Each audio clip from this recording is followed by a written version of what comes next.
Hello, everyone, and welcome to this edition of the 4 on 5 podcast. I'm your host, Zach Oliver. Today, we're going to be previewing the Christmas Day matchup between the Chicago Bulls and the Los Angeles Lakers. We're joined by Dexter Fishmore of SB Nation's Silver Screen and Roll, James Griffo of Fansided's Daily Knicks, and Kevin Farragon of Bloggable. Gentlemen, how are we doing today? Excellent. Doing well. Thanks very much. Not bad. Well, on paper, this is kind of a matchup that this season isn't very enticing for most. But still, it's Christmas, and there's going to be some good games. What are your initial thoughts on this matchup, Dexter? Well, there's no real reason to think that this is going to be a competitive game, to be honest. Obviously, it's been a very difficult season here in LA for the Lakers. They're just not a good team, and the Bulls are significantly more talented. They're better at just about every position. So I'm not going into this game with any expectation that the Lakers pull an upset, although I suppose that's possible. Things I'm looking forward to, probably primarily seeing Pau Gasol in his first game against the Purple and Gold, since of course he left in the off season. So looking forward to that. The Kobe Bryant spectacle continues to the amusement and consternation of everyone. It's always interesting to see what he's going to do, how many shots he's going to put up.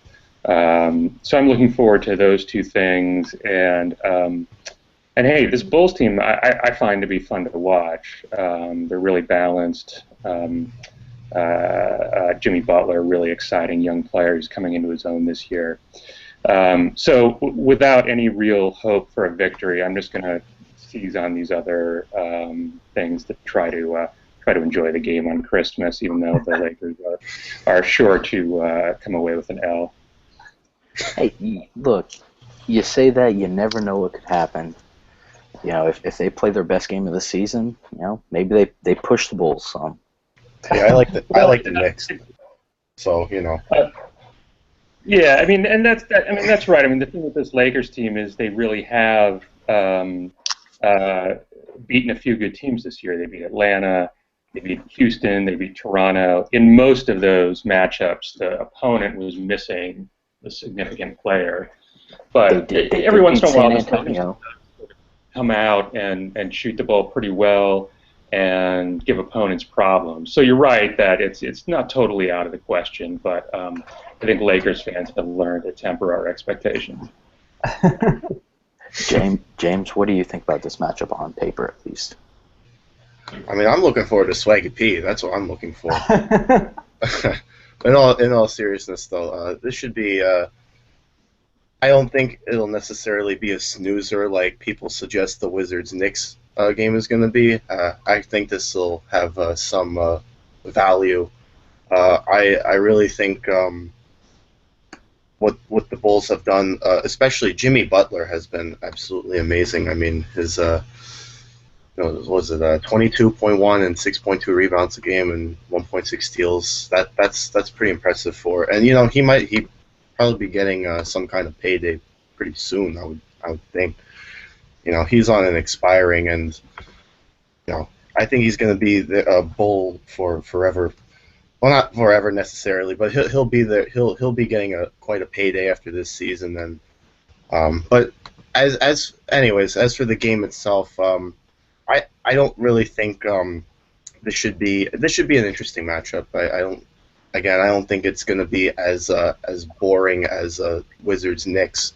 There are some people that say that, but I'm like, no, there's no way that anything can trump a game with the Knicks in it, especially on Christmas Day, where they're at their lowest point. I think this will be in some sense an exciting matchup. Yeah, Kevin, for the Bulls, coming off a big win last night against the Toronto Raptors, and then they get the Wizards tonight. What do you think that kind of? How do you think that will play into how they look on Christmas? I don't know that it'll affect them too much. They have a day off, and they don't. The only thing that I'm a little bit worried about is I don't. What do you know what the start time is of the game on Christmas? Because the Bulls tend to play terribly during day games, and so if it's a day game, then I don't know if it's the prime time of the. They are the 8 o'clock Eastern tip on TNT. Then they'll be fine as far as rest and all that stuff goes, because the only time that they ever seem to play like poorly is either right on a back-to-back or if they're on a day game where because they seem like they're hungover usually on day games, to be honest. And I don't know if they actually are hungover or if it's just they're off their normal schedule, but they look really terrible often on day games, and that's sort of like a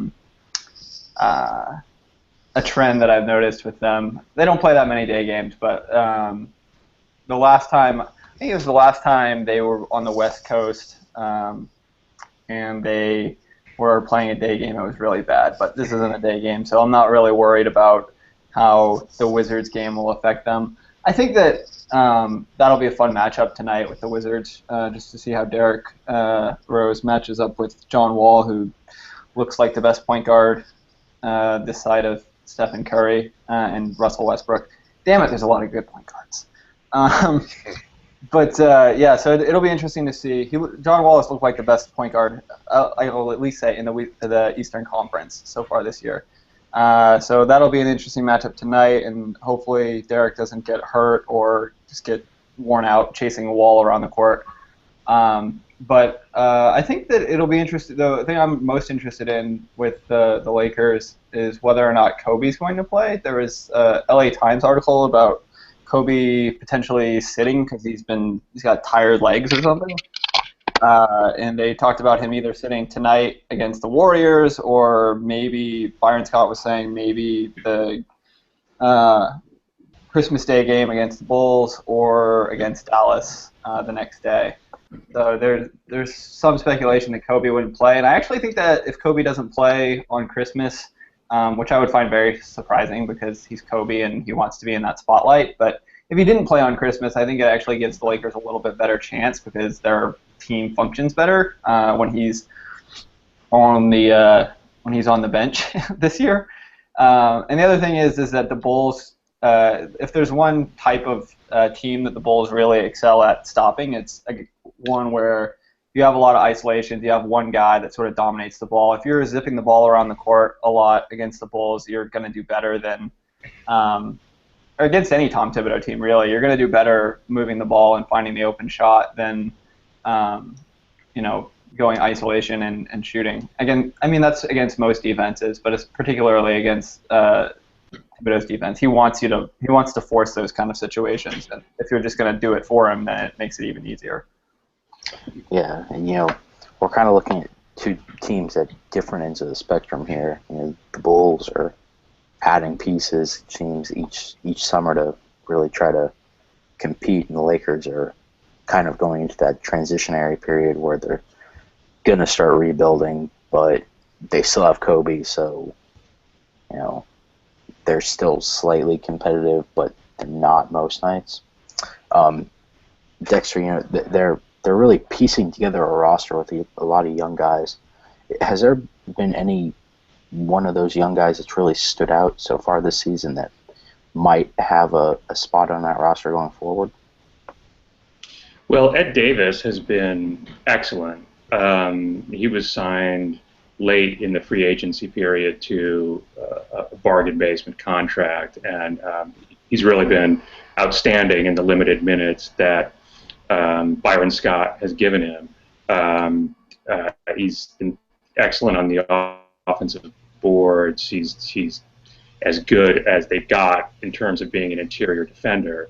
To be honest, I never really paid a lot of attention to Ed Davis in his career before the Lakers signed him this year, so I'm not totally sure why there wasn't more of a market for him this past offseason. But he really has been excellent. He's going to get paid when he rolls off his Lakers contract. He's a young guy that I think the Lakers would love to keep around as part of this next, as you said, they're sort of going into this rebuilding cycle. He's a guy that I could see them spending some money on, signing him to some years, and trying to keep him around for the post-Kobe reconstruction. Yeah, Davis was one of those main pieces in the Rudy Gay trade last season from Memphis to Toronto, or a couple seasons ago, sorry, from Memphis to Toronto, and he probably hasn't panned out as much as he could have to this point, but he has a lot of those tools that you want in a big man these days. Kevin, with the Bulls, they added Pau Gasol, they added Nikola Mirotic, and then they added Doug McDermott in the draft, but McDermott's hurt. And Pau's been playing at a really high level. How much of an impact has that had on the team, adding a veteran like Pau and then a young guy like Mirotic? Well, I've been banging on the Mirotic should play more drum, and that sort of at the detriment of Pau a little bit in my tweets, and I wrote a little bit about it at Bloggable a couple weeks ago, and the having both of them has been very helpful for the Bulls offense. I think that the things that Mirotic can do are open things up a little bit more for the Bulls' other talent, a little bit more than Pau does. What I like about what Pau brings, though, is that there was a lot of times in the past with the Bulls' offense where they would go into these long droughts where they just couldn't get a bucket and just couldn't get anything easy, and they had no way to sort of settle themselves down when they got in those situations. And a lot of the times now, that's when they go to Pau, is they'll throw it inside and say, just go get us something to get us out of the funk that we're in, basically. And that seems to work. I think that Thibodeau makes a point of harping on post-ups as a way to get penetration into the paint without necessarily having to use dribble penetration. So that's basically how Pau has helped the offense. He provides another means to get the ball into the paint. What Mirotic does is kind of the opposite. He opens he's out on the three-point line pretty much almost exclusively. I mean, he'll pump fake and drive into the lane or into the mid-range, but when the sets start, he's pretty much almost always on the three-point line, or at least somewhere further out in the mid-range. And he spreads the floor, which makes it really easy for anybody on the Bulls that can dribble, which unfortunately the Bulls they have more of those guys than they've had in a long time, but that was something that they've also not had very much of. But all of a sudden, Jimmy Butler can handle the ball like he has never been able to before, and looks like an all-star, which could not have been predicted going into the season. He was barely competent offensively last year, and now he's putting up 20 points a game with relative ease. I mean, that's the crazy thing about Jimmy, is that he gets 20 points and you don't feel like he really scored that much, or that you don't feel like he was taking that many shots. And he's been efficient, so he hasn't been taking that many shots to get 20 points, but it just doesn't feel like he's dominating the offense, but he just quietly puts up his 20, 25 points a night, and it's been crazy. But I have been a big advocate of putting Mirotic with Noah in the starting lineup because, one, I think that Mirotic needs to play, and I worry with the four. They have four really competent big men, and having the tendency for Thibodeau traditionally has been to lean on veterans and not trust the younger guys. But he's shown some encouraging signs on that front, where he the last two games Mirotic has closed the game, and he actually seems to trust him on defense more than you would think. But Mirotic is 23 years old. He's been playing professionally for a while, and he does a lot of things that for the Bulls on both ends that their other options don't necessarily do. He's pretty active. He's got really good hands on defense. He's got slow. He's kind of slow laterally, which doesn't get him into trouble unless he gets switched onto a guard. And I think Nate Duncan tweeted about this last night during the game. But anytime he gets switched onto a guard, it's basically free points for the for the other team. So if Byron Scott is listening, he's not, but if he's listening, he should try to get Mirotic involved in switches on their guards, because he can't move quickly enough to stop guard drives. But for the most part, he's super helpful. He's a very good defensive rebounder and spreads the floor and blocks shots. He does kind of a little bit of everything. So I advocate for him playing a lot more.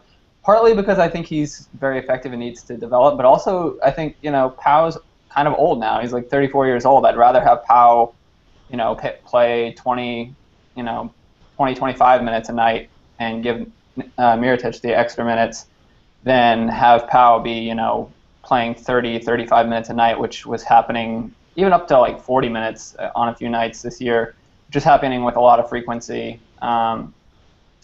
Earlier in the year, but now that everybody's healthy, I'm hoping that won't be the case anymore. Yeah, and you touched on Jimmy Butler a little bit. What do you think's been the biggest thing that's allowed him to really show that uptick in production, especially on the offensive end? It's really crazy. He's gotten better at so many things all at once. It reminds me a little bit of Paul George, when Paul George wasn't like a great ball handler for his first couple of years in the league. He was pretty much an athlete defender, like that was what he did. And it's really the strangest thing about it is that like Paul George kind of grew into that role because he was thrown into it because of Danny Granger getting hurt. Jimmy Butler, like the Bulls have plenty of offensive weapons, but he's been so like undeniably good that his teammates have been looking for him. It kind of started in the preseason, and his teammates must have seen it in practice, but he's a better ball handler. He's more comfortable navigating pick and rolls. His mid-range jumper is cash. Like he just doesn't miss anymore in the mid-range. He can post smaller guards up. He has I said this on Twitter, and Seth Partnow told me to calm down, but it's true. Like he looks like he's mimicked Jordan's fadeaway, and if you say that he mimicked Jordan's fadeaway, then he's also mimicking Kobe's fadeaway because they're essentially the same mechanics. But like he looks like he watched a lot of tape on how to get a fadeaway off effectively, and he must have put up a lot of shots to get the muscle memory down, because it always looks like it's going to go down. His three-point shot's still not great, but like even that's improving. And I think there's a possibility that a lot of his struggles offensively last year were just tied to he had some foot injuries, some lower body injuries, and I think that maybe that took away some of his athleticism that he needed for getting those things done, and it could also just be an improvement in skill level, just sort of a non-linear improvement in skill level where all of a sudden he had a huge jump seemingly overnight, but he's probably been putting in a lot of work, so I'm sure it doesn't seem like overnight to him. Yeah, and Dexter, with Kobe kind of getting close to the tail end of his career, we saw him pass Jordan earlier this season. What's it like watching him now compared to 3-4 years ago when the Lakers were really up there and contending? It's a very different experience. This Kobe thing is proving to be difficult for everyone, the team, the fans, probably himself. There was the extension, which is and remains very controversial. There's the number of minutes Byron Scott is playing him, which seems extraordinary and possibly will lead to an injury. We hope not, but given his age and the incredible amount of mileage on Kobe's odometer, it wouldn't surprise anybody if this very heavy workload took its toll. And look, he's just not playing very well right now, and so that's hard to watch. I mean, this is a guy I think you guys all know is sort of beloved by the Lakers fan base to a degree that perhaps no other athlete who's active right now can relate to. I mean, this organization and this fan base just worships this guy, and he's coming up on 20 years with the organization. And it's no fun for anybody to see him struggle. You don't want to see this guy that for many of us has defined what it has meant to be a Lakers fan for a couple decades, and who has had so many amazing moments, 5 championships, struggle like this. The hope, I think, among a lot of people is that there's going to be some realization by Kobe himself, by Byron Scott, by the Buss family, by Mitch Kupchak, and everyone can sit down together and say, look, we've got to start limiting Kobe's minutes. We've got to start giving him days off here and there, running him out there every night for 37, 38, 40 minutes, having him put up 30 shots and make 11 of them. This is just not working. It's not how anybody wants to see him go out. So it's difficult. I mean, I'm glad Kobe is still a Laker, although I don't worship him to the degree that a lot of people do. He's the face of this franchise, and he's a Laker immortal. And so I'm glad he's still out there, and we get to watch him. But there's no getting around it. This has been a difficult season for both him and the fans. And we got about 5-6 minutes left to go here. Dexter, I'll come back to you with this one. What's a matchup you'll be watching in this game on Thursday?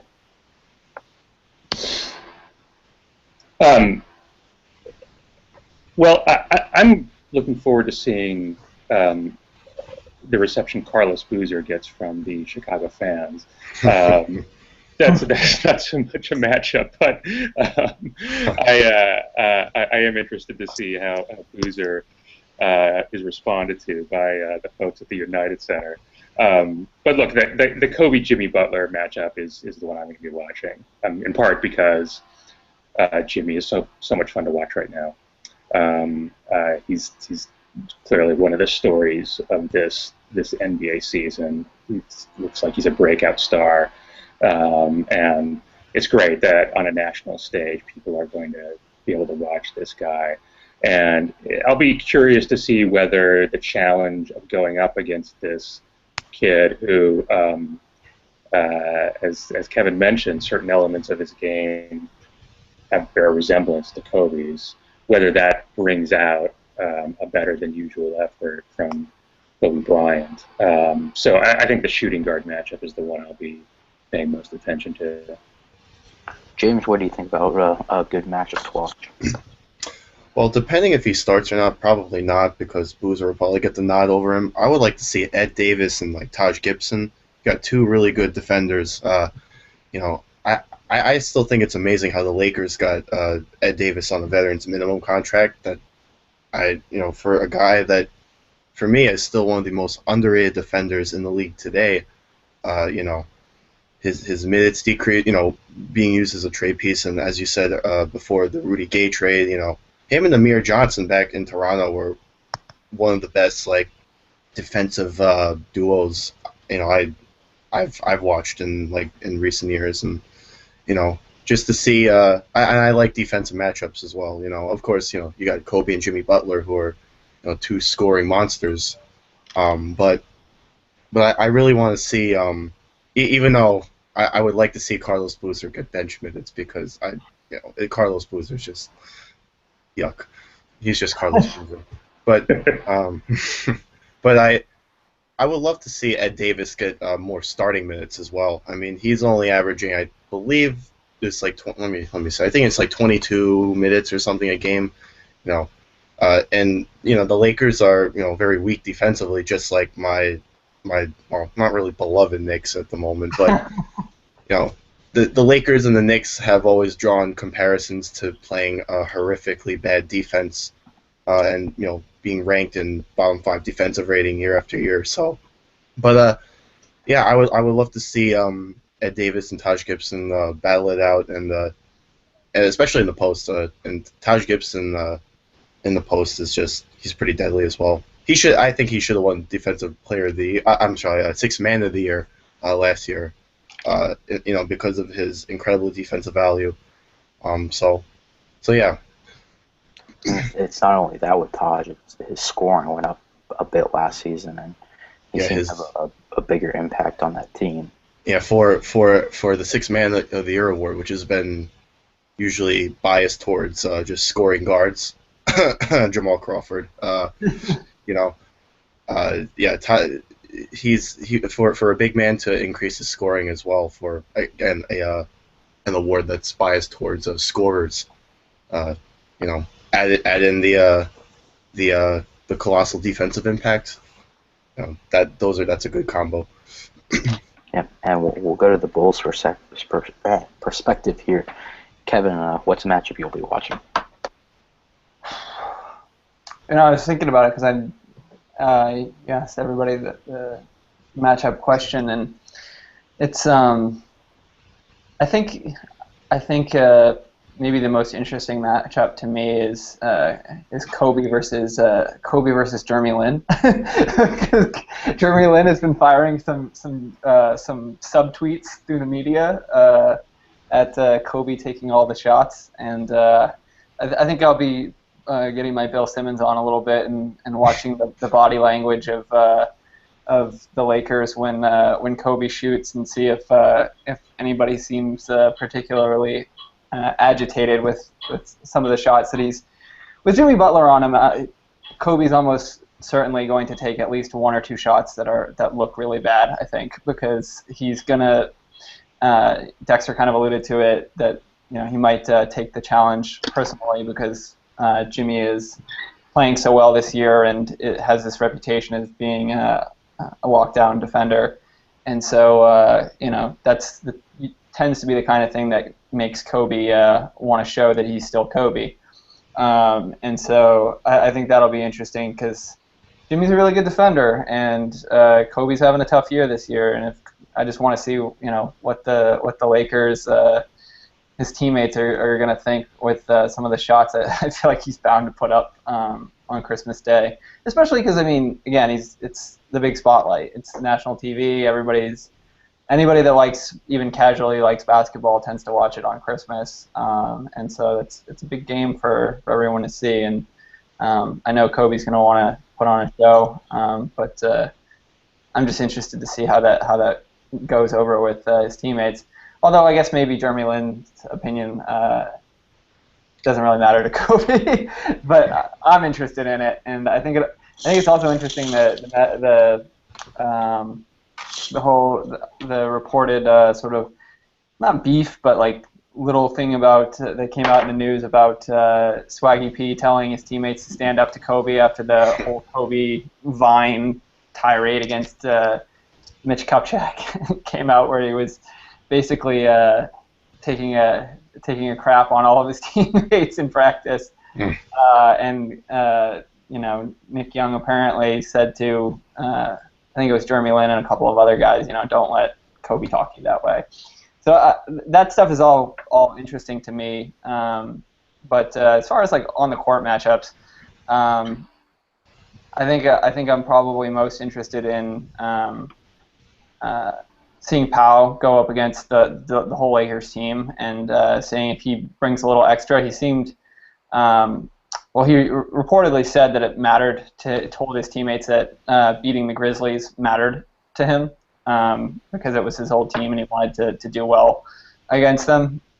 And so it'll be interesting to me to see if something similar, if he says something similar to the guys before the Laker game, since that's a team he won championships with, and Kobe is a close friend of his. So I'm sure he'll want to have bragging rights going into the new year.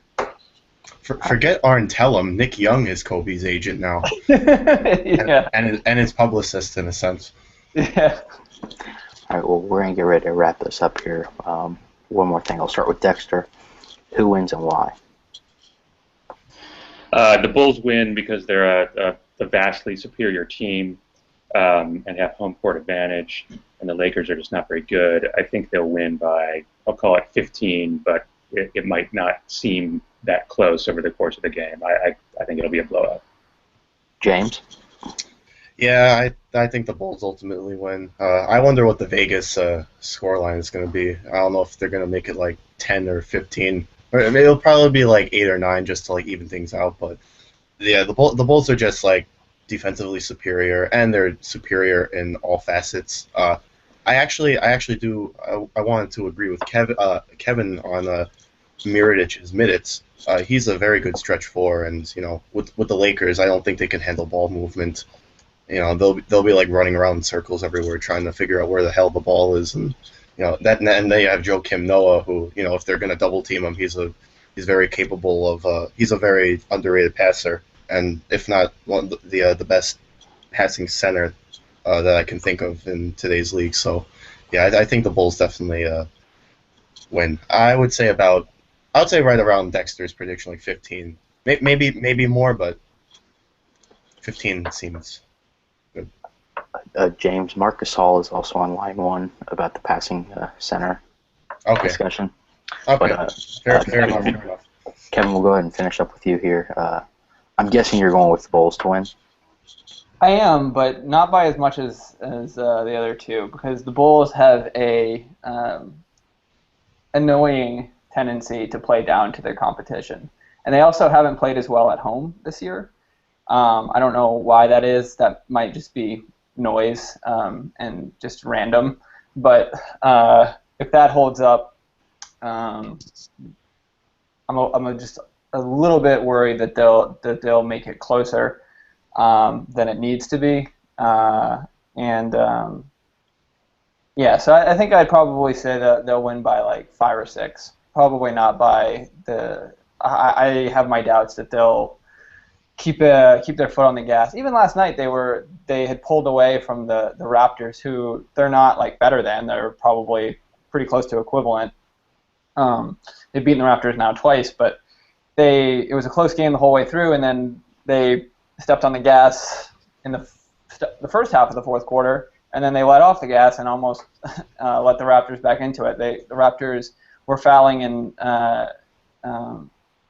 Bulls missed a couple of foul shots, or I forget how the Raptors got the ball back. Oh, the Bulls had a couple of dumb turnovers when it was like a 4-possession game with only like a minute and a half left to go. The Raptors got it all the way down to 6 points, and the Bulls just have a tendency when they get comfortable this year, whether that's at the start of the game because they think that they're playing a team that's kind of beneath them, or if it's at the end of the game and they have a big lead, they have a tendency to let their guard down. And so I kind of am. This is also my inner pessimist, so I never like to assume too much of the Bulls because even though they've been a good team now for a while, I always I have inner pessimism, so I just am always on guard against the Bulls letting me down. But I hope that they blow out the Lakers as much as everybody's saying that they're going to, but I have my doubts. All right, I'll make my minimum margin 10 points then.